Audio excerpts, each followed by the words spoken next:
মোমো খেতে কার না ভালো লাগে। ছোট থেকে বড় সকলেরই খুব পছন্দের খাবারের তালিকায় মোমো কিন্তু সবসময়ই থাকে। নমস্কার বন্ধুরা, পিওর ভেজ কিচেনে আপনাদের সবাইকে স্বাগতম। আজ আমি আপনাদের সাথে শেয়ার করব সকলের প্রিয় এবং জিভে জল আনা ভেজ মোমোর একদম সহজ একটি রেসিপি। এই ভিডিওটি একবার ভালো করে দেখলে দোকানের মতো পারফেক্ট মোমো এখন আপনি নিজেই বাড়িতে তৈরি করতে পারবেন খুব সহজেই। আশা করি আপনারা সকলেই খুব ভালো আছেন। তো চলুন শুরু করা যাক আজকের রেসিপিটি। প্রথমে আমরা এখানে নিয়ে নিয়েছি বেশ কিছুটা পরিমাণে আটা। হ্যাঁ, আমি কিন্তু এটা আটা দিয়ে করছি, ময়দা দিয়ে না। তো এখানে আমরা অল্প একটু পরিমাণে নুন দিয়ে নিলাম, সেটাকে একটু মিশিয়ে নিলাম। এবার অল্প অল্প করে জল দিয়ে আমরা মোমোর ডোটাকে রেডি করে নেব। তো দেখো, আমাদের মোমোর ডো কিন্তু রেডি হয়ে গেছে। এরপর আমরা এটাতে অল্প একটু পরিমাণে সাদা তেল দেব, দিয়ে এটাকে ভালো করে চারপাশে মাখিয়ে নিয়ে কিছুক্ষণের জন্য চাপা দিয়ে রেখে দেব। ততক্ষণ আমরা মোমোর পুরটা রেডি করে নেব। তো মোমোর পুর বানানোর জন্য প্রথমে আমি এখানে নিয়েছি একটা বাঁধাকপি। এটাকে আমি প্রথমে একটু কেটে নেব।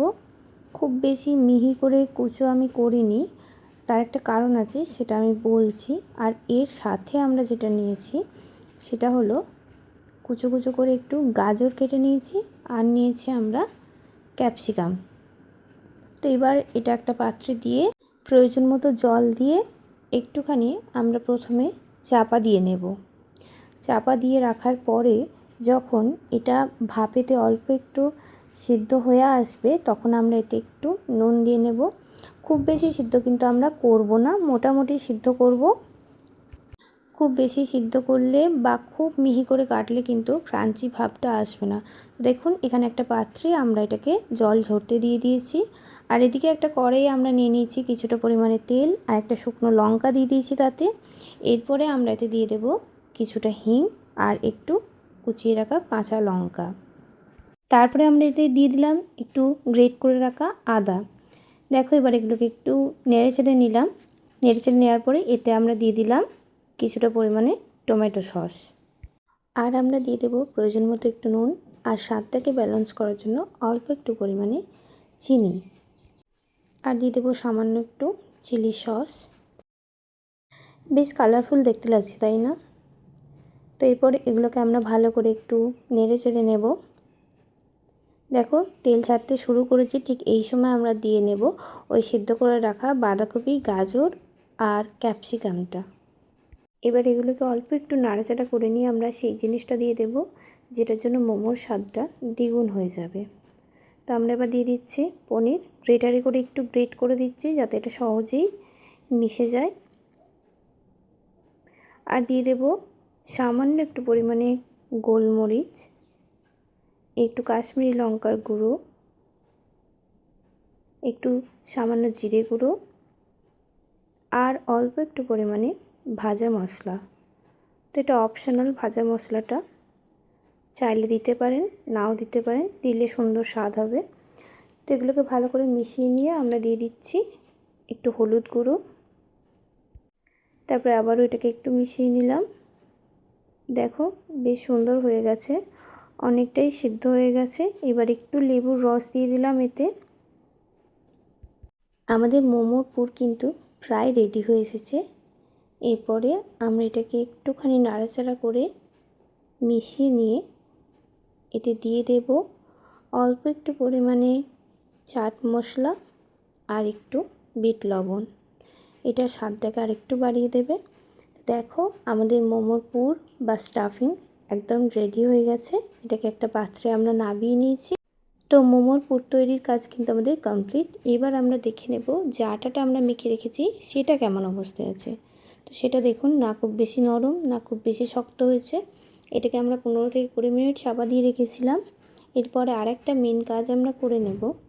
কড়াইতে অল্প একটু পরিমাণে জল দিয়ে সেটাকে আমরা গরম করার জন্য বসিয়ে দেবো। যাদের মোমো স্টিমার নেই তারা এইভাবে করবেন, খুব সহজেই সুন্দর মোমো হবে। এদিকে আমরা ছোট ছোট লেচি কেটে নিয়েছি আটার। তো সেগুলোকে একটু আটার গুঁড়ি দিয়ে আস্তে আস্তে করে বেলে নেব। গোল গোল শেপ দিয়ে বেলার চেষ্টা করব। তো মোটামুটি আমার গোল গোলই হচ্ছে, একদম গোল না হলেও কাজ চালানোর মতো হচ্ছে। তো দেখো আমাদের বেলা কমপ্লিট হয়ে গেছে। এবার আমরা এতে মোমোর যে পুরটা তৈরি করে রেখেছি সেইটা দিয়ে দেব। এটা যে যার পরিমাণ মতো দিয়ে নেবেন। তো আমি মোটামুটি দিয়েছি, খুব অল্প দিয়ে নিই, বেশ কিছুটা পরিমাণে পুর আমি দিয়ে নিলাম।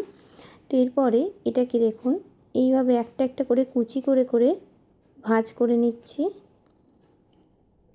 এইভাবে ভাঁজ করতে করতে খুব সহজেই কিন্তু আমাদের মোমোর সেই পরিচিত শেপটা চলে আসবে।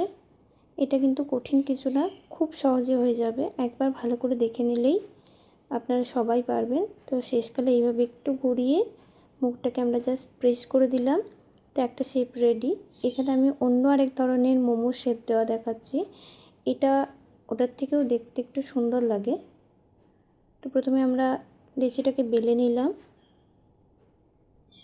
তাতে আমরা পরিমাণ মতো পুর দিয়ে নিচ্ছি। যেহেতু আমার লেচিগুলো একটু বড় আছে, তো আমি যথেষ্ট পরিমাণে পুর দিতে পারছি।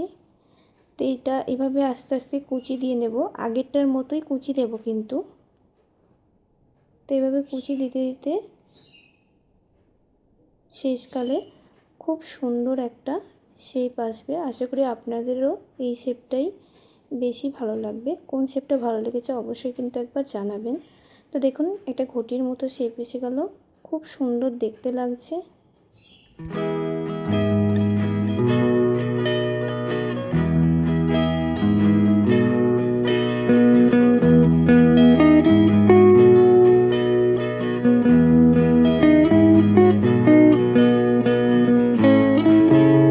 দেখতে সুন্দর লাগছে না? তো আমাদের এখানে বেশ কিছু মোমো রেডি হয়ে গেছে। এরপরে আমি আরও কিছু মোমো একবার রেডি করে নেব।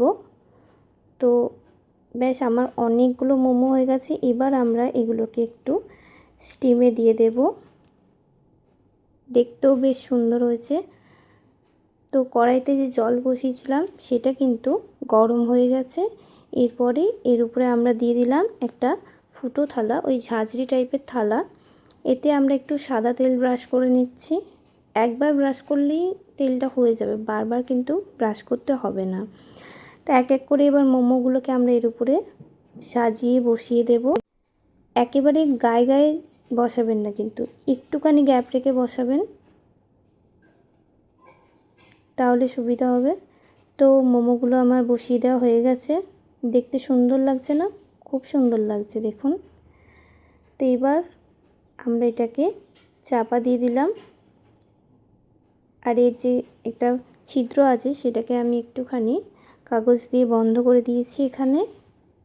তো এবার এটা 10 মিনিট মতো স্টিম হবে।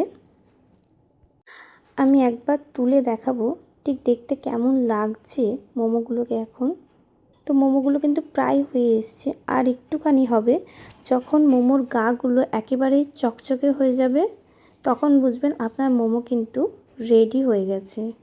তা আমার মোমোগুলো সেরকম হয়ে গেছে, দেখুন চকচক করছে, দেখতেও সুন্দর লাগছে। মোমো আমার রেডি। এবার এগুলোকে আস্তে আস্তে আমি একটা পাত্রে নামিয়ে নেব। তো আমি এগুলোকে এক এক করে নামিয়ে নিয়েছি। দেখুন আমাদের মোমো কিন্তু একদম রেডি। খুব সুন্দর দেখতেও হয়েছে আর খুব সুন্দর খেতেও হয়েছিল। আর এগুলো কিন্তু একদম সিদ্ধ হয়ে গেছে, আটার কোনো গন্ধ কিন্তু আপনি পাবেন না। এইভাবে করলে কোনো রকম আটার গন্ধ আপনি পাবেন না। বেশ গরম গরম পরিবেশন করুন ঝাল ঝাল মোমোর চাটনির সাথে। ও হ্যাঁ, ভালো কথা, মোমোর চাটনির রেসিপি কিন্তু আমার চ্যানেলে দেওয়া আছে, আপনাদের দরকার হলে অবশ্যই একবার সেটা দেখে আসবেন। আর ভালো লাগলে অবশ্যই পাশে থাকবেন। আমার তো মোমো রেডি হয়ে গেল। এবার একবার আপনিও ট্রাই করে দেখুন, খুব সহজেই হয়ে যাবে কিন্তু, আর খেতেও ভীষণ ভালো লাগবে। এইভাবে মোমো বানিয়ে যাকে খাওয়াবেন তার যে এটা পছন্দ হবে এই ব্যাপারে একদম নিশ্চিত থাকতে পারেন। তো একটা মোমো ভেঙে আমি আপনাদের দেখিয়ে দিচ্ছি। এটা তখনও কিন্তু বেশ গরম ছিল। এরম গরম গরম মোমো আর ঝাল ঝাল চাটনি, আর কি লাগে। রেসিপিটি কেমন লাগলো অবশ্যই জানাবেন। ভালো লাগলে একটা লাইক করবেন, পরিচিত মানুষদের সাথে শেয়ার করবেন।